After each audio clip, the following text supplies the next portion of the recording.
I feel like I haven't talked to you guys in so long. Hopefully we're stable. I know you see the title of this video and you're a bit confused. You're like, Anita, why are you giving up on love? You're in your early 20s. You should be thriving. You should be dating. You should be meeting new people. This is your prime to find your partner. I totally agree with you, but I just don't think it's time. I don't know. I've always wanted to be in a relationship. I've always wanted to have someone there that I could rely on, go on cute dates with, and they would love me unconditionally, you know? Like a long-term partner. I would love that. That's a dream. As I've gotten older, I've realized how independent I am. I always try to enter the dating scene. I go on a few dates with people. I have a few talking stages here and there, but somehow it never seems to work out. And I don't know if it's because I'm too independent. I don't know if it's because I have a clear view of what I want my future to look like and they just don't see themselves in my future. I'm not sure what it is. I think even for a moment, I remember I was talking to someone. We were dating for about 8 months. I remember when we ended. A few months later, I decided to talk to someone else. I got to know someone else. And then that ended.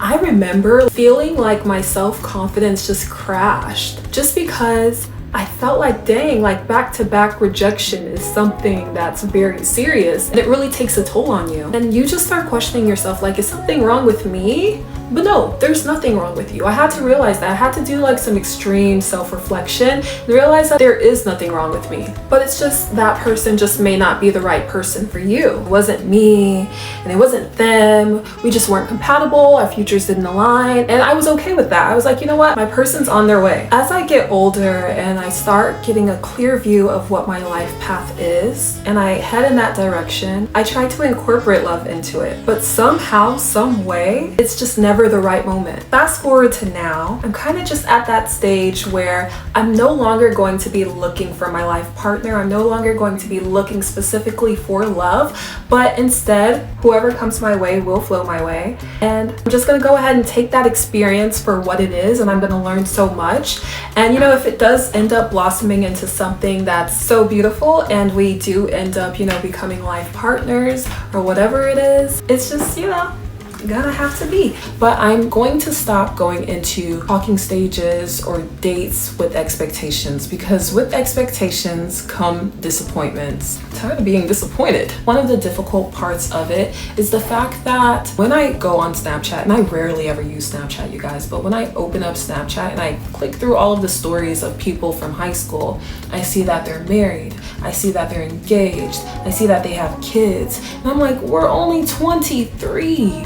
Am I doing something wrong? It's not even that. It's just that we all have our own things going on and we all view life differently and we all have different dreams. Some may say that one of their dreams is to be a mother. So immediately, you know, they have a child. Another one, like, I just want to be married, you know? So they find that person, they stick with that person, they get married.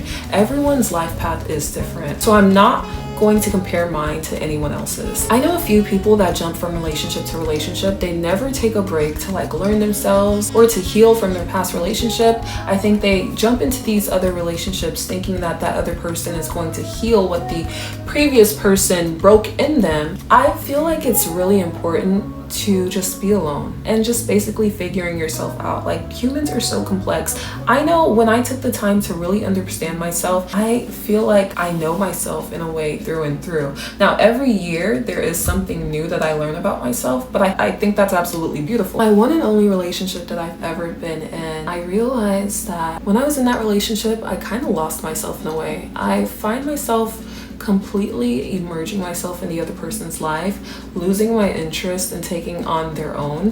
And it's not like losing my personality and like losing my identity, no. But I kind of just forgot about my interest, because whenever I'm in relationships, I kind of think of that person as my world. I'm like, I want to give you everything.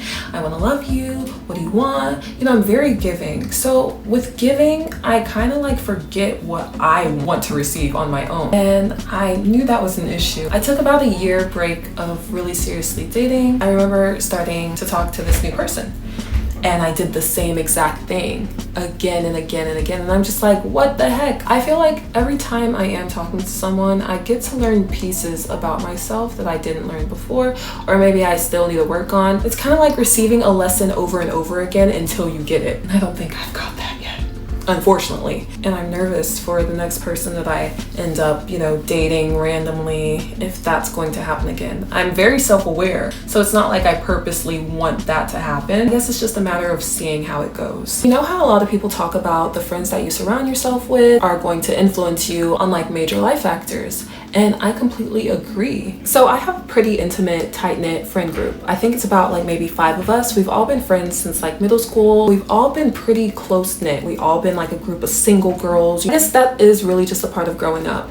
Slowly everyone just started finding their person, like just naturally. It really hit me on Valentine's Day when I didn't have a Valentine. I look on social media and I see all of my close friends like getting gifts and receiving flowers, and I'm like, I'm so happy for them. I'm so proud of them. I'm like, man, I need to get like them. But literally there's no rush. Like I said, I'm just gonna naturally allow people to come to me. If we vibe, if we hit it off, then we do. But I'm not going to forcefully search for love, because when you forcefully search for love, you're gonna find something that you didn't want to find in the first place. I do remember the other day though, I said something about, oh, I need to be engaged by the age of 28. It's this timeline that's really stressing me out, because there's no need for this timeline. But somehow, some way, society seems to kind of like creep in and really like show you how early people are getting married, like in their 20s, and you seem to think that you should be doing the same thing. Hey, I know some people who just got married at 40 years old. Now, I don't want to wait that long, but if I have to, in order to be happy and find the right person, then I will. I wouldn't say I'm a picky person, you know? I don't know.